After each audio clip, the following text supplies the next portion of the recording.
Salut à toutes et à tous, c'est Comics Force, j'espère que vous allez bien. Pour ma part, ça va très bien. Aujourd'hui, vidéo achat comics. Gros achat sur le mois de septembre. Globalement, on est. Alors, dans la valeur neuve, on est quasiment à 300 euros. On est même dans les 300 euros. Je vais être très honnête avec vous, j'ai craqué, c'est un gros mois pour moi. Donc, je vais vous présenter tout ça sur la chaîne. À savoir, là, il n'y aura pas tout dans la vidéo. Il manque 3 comics.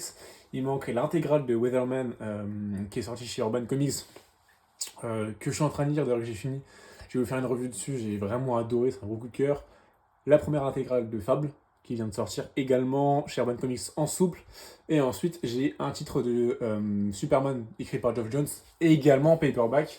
Il y a une vidéo qui est sortie sur la chaîne la semaine dernière, il me semble, sur les paperbacks justement. Et c'est les 3 comics qu'on voit. Du coup, bah voilà, au moins vous pouvez les voir dans une vidéo. On commence tout de suite. Je vais commencer par l'ère d'ici All-In. Alors ça va pas être trié, parce qu'il y a beaucoup de choses.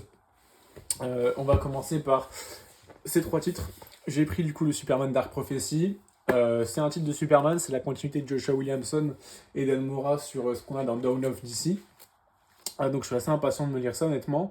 Il y a un prélude, c'est pas trop cher, il y a 200 pages ouais, pour une vingtaine d'euros, un petit peu plus.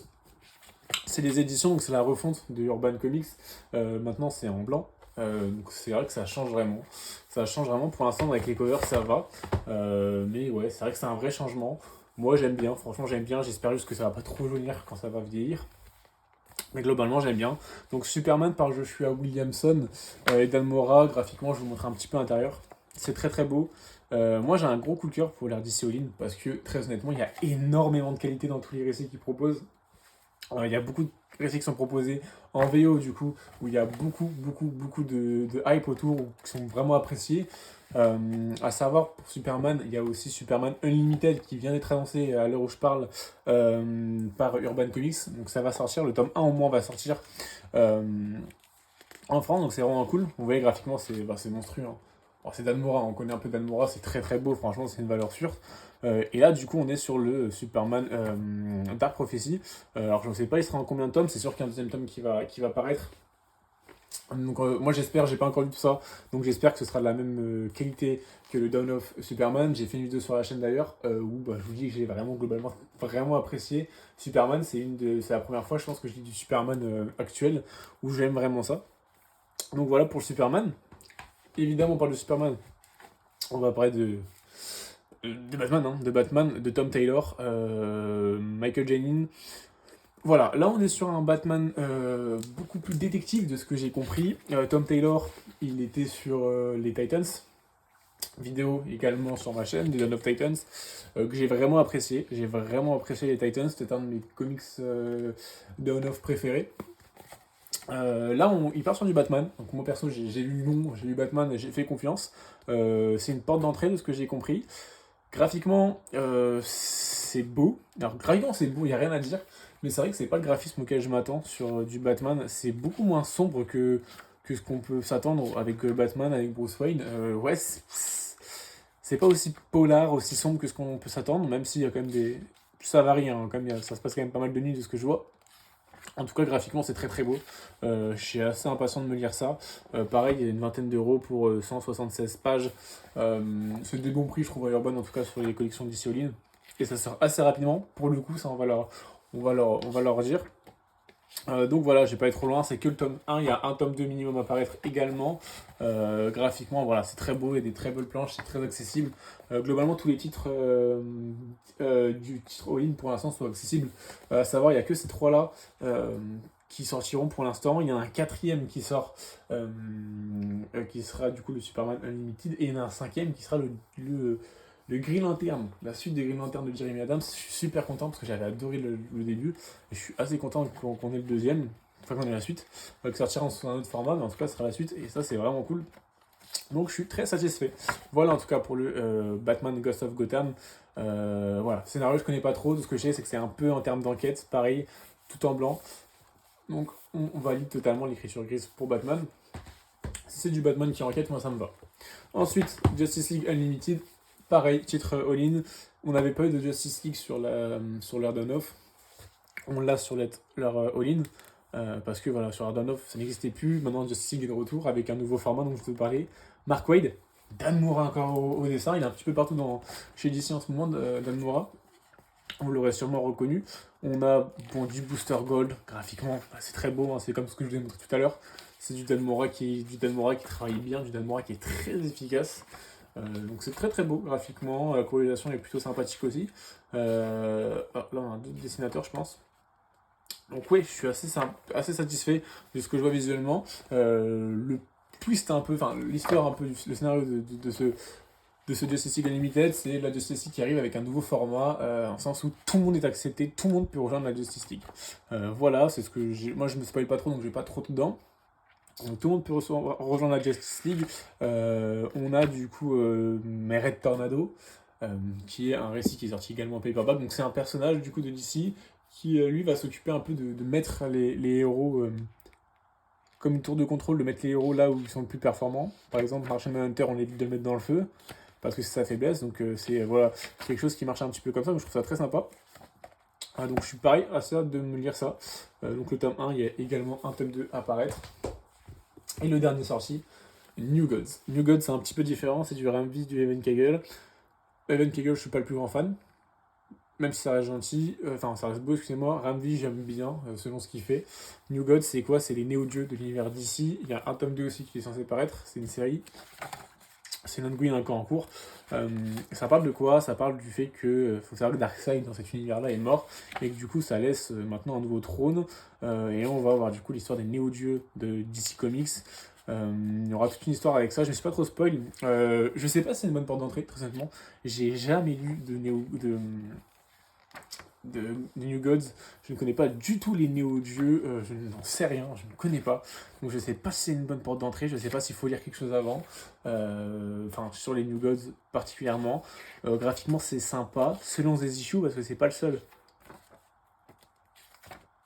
Comme vous pouvez le voir, c'est pas le seul, les styles graphiques divergent un petit peu. Mais voilà, je voulais essayer tous les titres un peu d'ici All-In, voir ce que ça donne. Si j'aime pas, bah, je revendrai évidemment. Mais en tout cas, moi, le fait qu'il y ait une proposition un peu différente, on reste pas sur les personnages classiques, qu'on ait du New Gods qui sort, par exemple, bah moi, je fonce dessus. Évidemment, mon Ramvi a aidé, mais moi, je fonce dessus pour soutenir l'initiative. Après, si c'est bon, bah, je continuerai. Sinon, bah voilà, j'arrêterai. Dans tous les cas, je vous ferai une review dessus. Ouais, titre particulier. Un petit essai du côté de DC, moi, je trouve ça vraiment super. Donc ouais, à voir, à tester. Donc voilà, les New Gods. Voilà pour les DC All-In. Pour l'instant, c'est tout ce qu'on a en France. On va enchaîner. Comme je vous ai dit, c'est vraiment pas trié. Là, on est sur du softcover. On a du X-Men numéro 13 et numéro 15. Et ce qui me restait à compléter pour avoir les 15 premières softcovers des X-Men. Donc j'en prends toujours 2 par mois. J'avais déjà le 14, je m'étais trompé. Du coup, dans le numéro 13, qu'est-ce qu'on a? On a du X-Men, du Magic, du Mystique, du Sentinel, du Storm, du Phoenix, du X-Men Xavier Secrets et du Storm Life Dream. Je sais qu'il y a des très bonnes séries dans les X-Men, d'autres qui sont moins bonnes forcément. J'attendais un petit peu que ça avance un petit peu pour pouvoir me lire tout ça. Il y a le gros event Age of Revelation qui va arriver chez les X-Men. Moi, j'ai commencé à lire ça. Là, je suis dans les softcovers Marvel Comics. J'attends d'en lire encore 3-4 en plus. Et ensuite, bah, je vais me lancer dans les X-Men. En tout cas, graphiquement, je trouve ça toutes les séries super belles pour le coup. J'adore cette mise en page que vous avez au début des issues. Alors, ça vient de la VO, je suppose. Hein. On a en fait, comme vous voyez, une cover. Et ensuite, on a ça. Bon, là, c'est pas la même illustration. C'est un peu dans toutes les séries en fait. Si vous voulez, là, par exemple, vous avez Magic et vous avez les persos principaux avec les scénaristes, coloristes. Je trouve que c'est une super mise en page dans les softcovers. Je trouve que ça rend super bien. Il n'y a pas un X-Men par exemple, pour X-Men. Et là, tout à droite, vous avez tous les personnages qui sont inclus dans cette série. Moi, je trouve ça super. Je trouve ça super. J'adore la mise en page. Donc, il y a toujours énormément de séries. Dans le tome numéro 15, on a quoi? On a du. Enfin, forcément, les doublons. Hein. On a du X-Men, Uncanny X-Men, Magic, Phoenix, Psylocke, Sentinel encore. Laura Kinney, Wolverine apparemment qui est sympa, et Storm Life Dream, la série Storm qui est assez reconnue pour le coup, hein, qui est apparemment une grosse série Marvel qui marche très bien en termes de qualité. Donc voilà, voilà, je vais pas vous en dire plus, je connais pas, en tout cas je suis assez impatient de me plonger dedans, c'est l'après Krakoa, je sais que pas énormément de gens sont partis dedans, mais franchement moi j'adore toujours cette formule softcover avec, vous avez vu toutes les séries qu'il y a honnêtement, pour 16 balles, c'est super cool. Alors certes je peux comprendre que c'est un peu chiant parce que bah voilà, 16 euros, 32 euros du coup sur les X-Men par mois, ça fait cher. Mais honnêtement, 32 euros pour plus de 300 pages, quasiment 350 pages, Oui, bah moi je les prends parce que ça couvre tous les X-Men. Donc nous on se plaint chez DC qu'on couvre pas tout. Chez Panini, ils essaient de trouver des formules pour tout couvrir et on les couvre en sachant que ça va après ressortir en Deluxe. Moi franchement j'aime vraiment bien les softcovers et j'espère que ça continuera. Nightwing, tome numéro 7. Alors ça c'est sorti il y a un petit peu de temps. La cover je la trouve magnifique, c'est sorti il y a un petit bout de temps. Moi j'ai pris que maintenant, c'est le dernier tome de la série Nightwing de Tom Taylor justement, dont on parlait avant. J'ai lu les 3 premiers, les 4 premiers excusez-moi. J'ai vraiment apprécié. Notamment le travail de Bruno Redondo au dessin qui a eu des planches folles, des épisodes folles, enfin fous, notamment l'épisode en plan séquence, l'épisode vue première personne de Nightwing. Je trouve que c'est vraiment dingue. C'est très très beau graphiquement, c'est vraiment donné dessus. Je sais que beaucoup de gens sont un peu plus réticents sur la fin de série, dans le sens où pas mal de gens sont un peu déçus de ce qui se passe à la fin de la série, préféraient vraiment le début du Nightwing. Moi en tout cas j'aime vraiment, j'ai pas été trop loin pour pas spoil, mais moi j'aime vraiment ce Nightwing qui arrive à Blüdhaven, qui maintenant s'émancipe et s'occupe de sa vie à lui, ce nouveau... Il a un super taf dans la série Titans, parce que dedans en fait il est littéralement, enfin il est vraiment le chef d'équipe. Je trouve que sa personnalité est vraiment se démarque dans la petite coupure.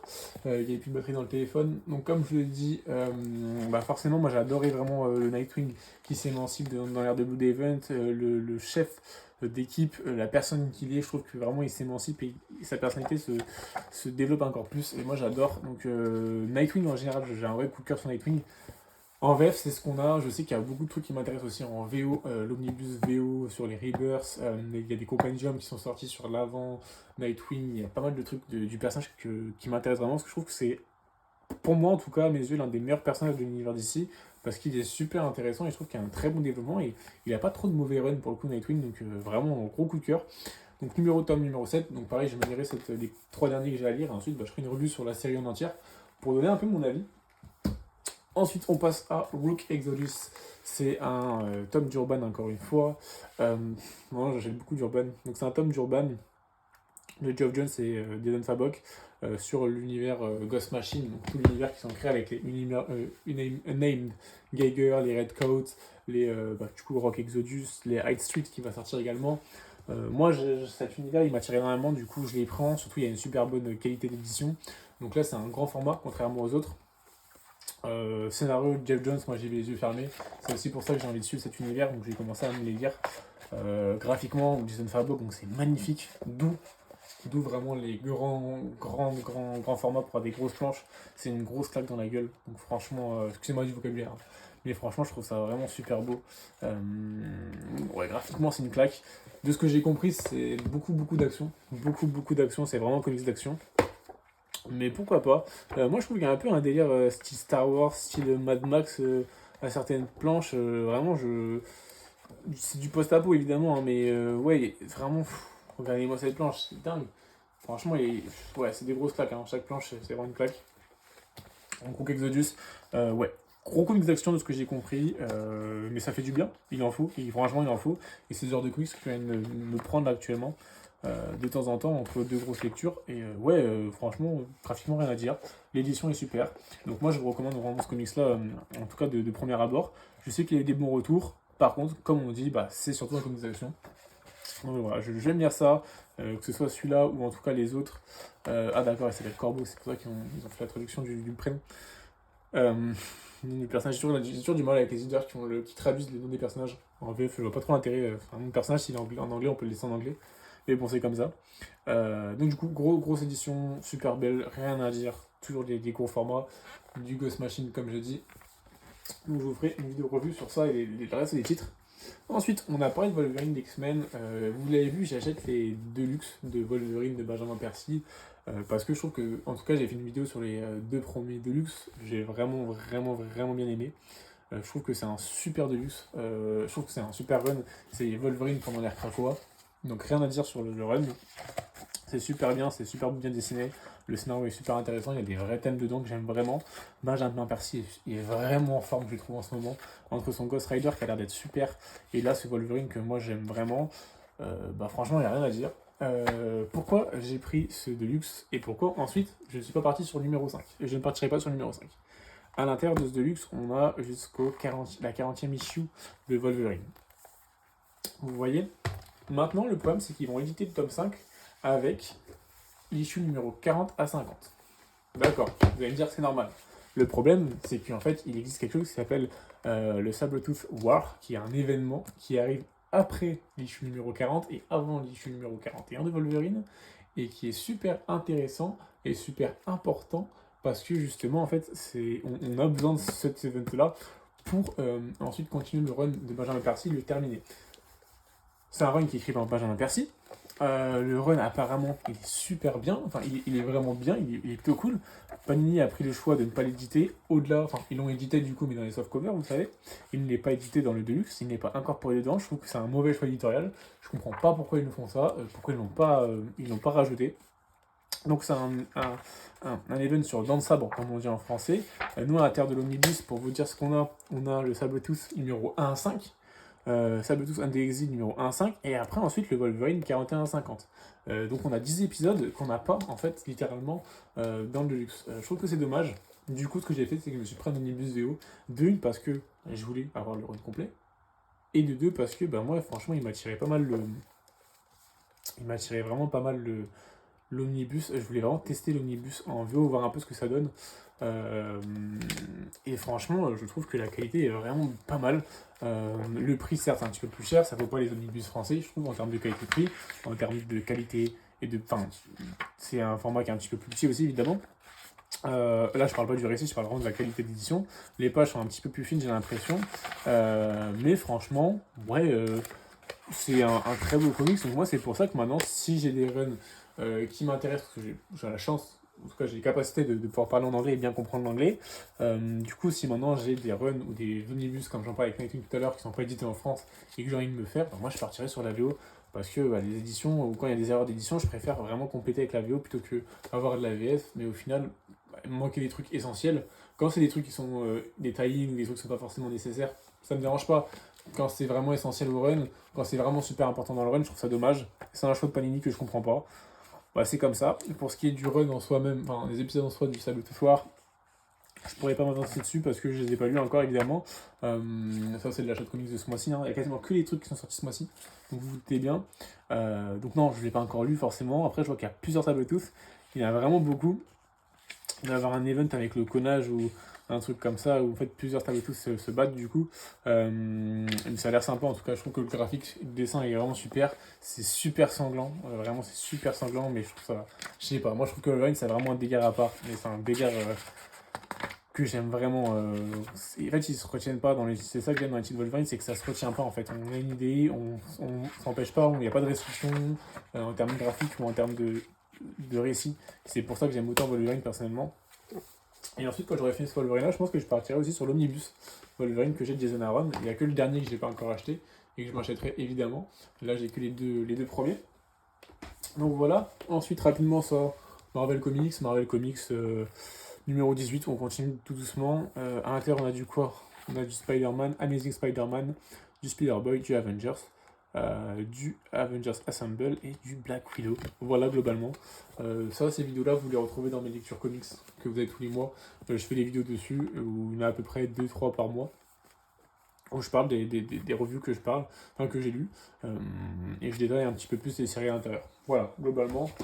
Ça, je passe rapidement pour pas faire la vidéo trop longue. Ensuite, ce qui reste, ça va être les paperbacks. Je vais tout faire d'un coup. C'est les paperbacks que j'ai encore acheté évidemment. J'arrêterai jamais. Pour commencer, dans la chronologique du Final Light, on m'a dit que c'était vraiment bien de lire ça avant de lire le Geoff Jones, le Green Lantern de Geoff Jones. C'est du Carl Kessel, du Stuart Immonen, dont je connais pas du tout l'auteur. 96, donc ça date un petit peu. Après, je trouve que les planches sont pas trop mal vieillies, honnêtement. C'est plutôt cool graphiquement. Donc c'est un event du coup de l'univers d'ici. Graphiquement, comme je dis, c'est plutôt cool. Il n'y a pas grand chose à dire, je trouve que c'est de la bonne qualité graphique.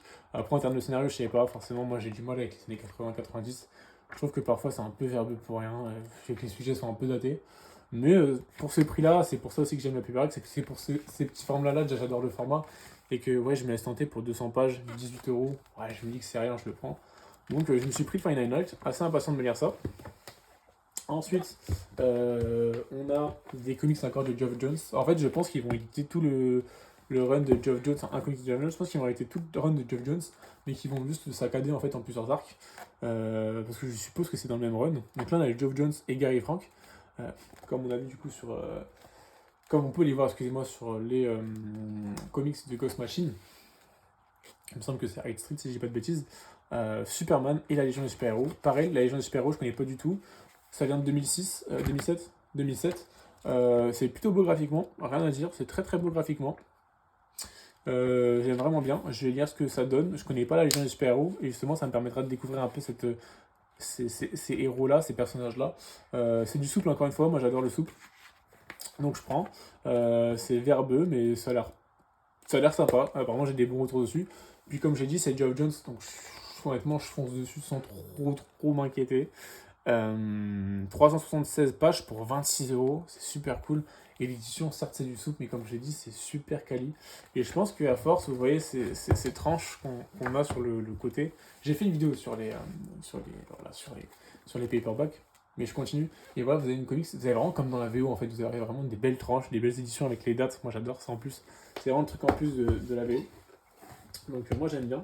Ensuite, Superman, la chute de Camelot, excusez-moi. Là c'est du Kurt Busiek et Carlos Pacheco. Je connais pas du tout ce récit là pour le coup. C'est vraiment du complétiste. Là pour l'instant je crois que j'ai tous les titres. Enfin, c'est un peu grave de dire ça, mais je crois que j'ai tous les titres paperback.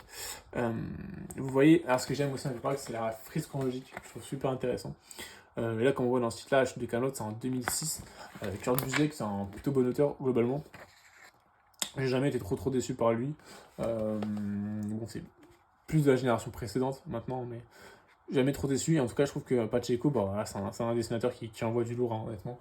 Donc, comme vous pouvez le voir, il y a des très belles planches. Ça, il n'y a rien à dire. Je sais pas vraiment spécialement ça date de quoi. C'est assez étonnant parce que voilà, moi je l'ai dit, je suis pas un énorme fan de Superman, mais pourtant il y a quand même des titres qui m'intéressent et qui m'intriguent vraiment, où j'ai vraiment envie d'aller dessus malgré le fait que je sois pas très fan de super-héros. Donc comme quoi, moi, ça montre que je suis pas restreint globalement, c'est juste que je pense que je suis pas forcément tombé sur les meilleurs titres de Superman, on va pas se mentir. Donc ça c'est du quoi? C'est du 288 pages pour 24€. Donc voilà, on va un peu découvrir la vie de Clark Kent et de Superman, les différents récits, plus ou moins cultes. L'édition paperback, à savoir, en fait, c'est pas des récits récents, c'est des classiques en fait de chez DC qui sont plus trop édités dans d'autres formats. Du coup, ils les ressortent en paperback. Donc moi, ce que j'aime bien, c'est que du coup, cette édition-là, ça va me permettre de me faire une vraie, comment dire, comment je peux dire ça, une vraie culture sur l'univers DC. Moi, ça vraiment, j'adore vraiment. Là, vous voyez, c'est des petits formats, mais même sur des gros formats, ça marche au paperback. Brad Meltzer, c'est le run. Geoff Jones, encore une fois, c'est le run entier de Brad Meltzer sur la Justice League, donc la saga de Red Tornado, dont j'en parlais tout à l'heure dans la Justice League Unlimited. On est sur du 472 pages pour 31€, donc c'est plutôt raisonnable. Pareil, ça me permet de découvrir d'autres personnages, et apparemment, ce run est excellent. Pour le coup, ce run est vraiment réputé, je le connaissais déjà avant qu'il sorte un paperback. On en avait déjà beaucoup parlé en termes de Justice League, et ouais, je suis assez impatient de lire ça. En termes de pages, on n'est pas trop déçu. Hein. En termes de pages, en termes de dessin, on n'est pas trop déçu. Hein. Vous voyez ici. Des doubles pages comme ça, c'est magnifique. Donc on n'est pas trop déçu en termes de pages, comme vous voyez. C'est plutôt cool, c'est plutôt agréable à lire. Est-ce que l'édition tiendra dans le temps? Je sais pas. Je pense que oui, honnêtement. Là, je me suis lu l'intégrale de Weatherman. Aucun souci, hein. Aucun souci, les gars. Franchement, c'est hyper maniable. C'est vraiment l'avantage. Et en plus, bah, il a vraiment pas pris cher du tout, mon intégral. Alors évidemment, il faut être soigné avec ses comics. Mais si vous lisez comme un être humain normal, sans le tordre dans tous les sens, sans le casser le comics, sans le balancer, le comics il a l'air de tenir. En tout cas, moi, pour l'intégrale de Weatherman, que j'ai lu en 3 jours, littéralement. Ce qui m'a fait à peu près un tome par jour. Enfin, c'est dans le même tome, vous m'avez compris, en termes de pagination. Donc j'ai lu en 3 jours. Franchement, j'ai eu aucun problème avec le fait que ce soit un paperback ou un souple. Au contraire, c'est quand même une bonne pavasse. Et franchement, ça tient plutôt bien. Donc c'est assez agréable comme édition. J'espère que ça tiendra vraiment dans le temps. Donc voilà, Justice League de Red Tornado, que apparemment est très conseillé pour vous prouver que ça tient aussi dans le temps. Enfin, moi, là où j'ai le plus peur, c'est un peu les éditions comme là. Là, on a du No Man's Land. Là, globalement, l'édition, elle est géante. On est sur du 42€ pour 700 pages. On est sur un omnibus, littéralement. Bah, c'est un omnibus, hein, globalement. Là, j'ai un petit peu plus peur dans la pliure sur les récits comme ça. Est-ce que ça va rentrer dans le temps? Je sais pas du tout. Ça, c'est le No Man's Land, hein. Il y en a deux. C'est pour vous dire que j'ai vraiment tout fait ici. Donc ça, il y en a deux, comme j'ai dit. J'espère vraiment que ça va tenir dans le temps les Urban Nomades sur des gros pavés comme ça. J'en suis un peu moins sûr, honnêtement. Mais pourquoi pas, honnêtement, il y a rien qui dit, c'est collé, c'est bien collé quand même. L'édition est quand même bien collée. Et puis, comme j'ai toujours dit dans ma vidéo, en fait, une fois que vous avez lu le comics, vous en faites quoi du comics? Vous le mettez dans votre bibliothèque, vous ne le touchez plus. Donc en fait, il n'y a pas forcément de raison non plus pour que le comics s'abîme. Une fois que vous l'avez lu, en tout cas, voilà, c'est tout pour cette vidéo. J'espère que ça vous aura plu. Vous avez vu un peu mon achat comics où j'ai un peu craqué encore une fois. Euh, mais voilà, c'est mon achat, un peu de tout. Il y a de l'indé, alors très peu d'indé, il y a que du Rock Exodus ce mois-ci. Même si vous avez vu le mois dernier, il y avait un peu de Layla Star qui va. Layla Star. De Do It For Good qui va sortir sur la chaîne avec du chroma aussi. Donc voilà pour les achats de ce mois-ci. Sur la chaîne, ce qui va arriver, on va avoir du Ultimate Invasion. J'ai commencé à recouvrir un peu l'univers Ultimate numéro 2. Il y a du Zoro Good, Estonia, The Center of the Earth qui va sortir également. Il y a Weatherman qui va sortir l'intégral, en termes de revue en tout cas. Il y a 2-3 autres vidéos qui vont arriver également. J'aimerais bien faire une vidéo sur comment c'est les comics, un peu pour les nouveaux avec les nouvelles éditions, les nouveaux formats qui sont sortis, je pense que ça pourrait être intéressant en 2025. Je pense qu'il y a plus de portes d'entrée qu'avant. En tout cas, pendant une période, en tout cas, surtout l'après-Rebirth, qui a été compliqué pendant quelques années pour commencer les comics. Et voilà, globalement, c'est tout ce que j'ai à dire. N'hésitez pas vous à me dire ce que vous avez acheté dans ce mois de septembre et ce mois d'octobre. Ce sera à peu près le même mois, honnêtement. J'ai fait les comptes, je suis quasiment à 300 euros, enfin 200, je suis à 200 euros de comics en termes de neuf, en tout cas. Enfin, en global, hein, je n'achète pas plus que ça. J'ai des grosses rentrées d'argent parce que je vends pas mal aussi de comics, donc forcément j'ai des rentrées d'argent, donc je serai investi dedans. Enfin, réinvesti. C'est pas un investissement, hein, c'est un plaisir pur. Il n'y a aucun investissement. Donc ouais, je peux me le permettre, donc je me le permets, mais c'est vrai que septembre-octobre, c'est des énormes mois en termes de sorties comics. Ça compense en fait l'été où qui a été très calme, donc ouais, il y a des grosses sorties comics, ça va être assez compliqué de tout suivre. Moi en tout cas, j'ai déjà fait ma commande pour octobre, elle pique, et après novembre-décembre, ça devrait se calmer. Donc on verra pour l'année prochaine. Actuellement, c'est pareil, il y a des big news qui sortent. Je n'ai pas encore il n'y a pas encore tout qui est sorti. Moi, les big news, c'est que 3-4 jours. Pour l'instant, hormis un ou deux omnibus, c'est pas super intéressant. Il y a l'équivalent des big news pour DC Comics aussi qui sort. Et on va avoir des nouvelles, donc j'espère des bonnes nouvelles surtout. Je vous couvrirai, couvrirai entre guillemets ça sur la chaîne. Je vous dirai un peu au fur et à mesure de mes vidéos ce qui va m'intéresser. Et c'est aussi des choses que vous allez voir sur la chaîne plus tard. Voilà, en tout cas, je vous souhaite une bonne journée à vous, une bonne soirée et de très bonnes lectures comics. Salut tout le monde!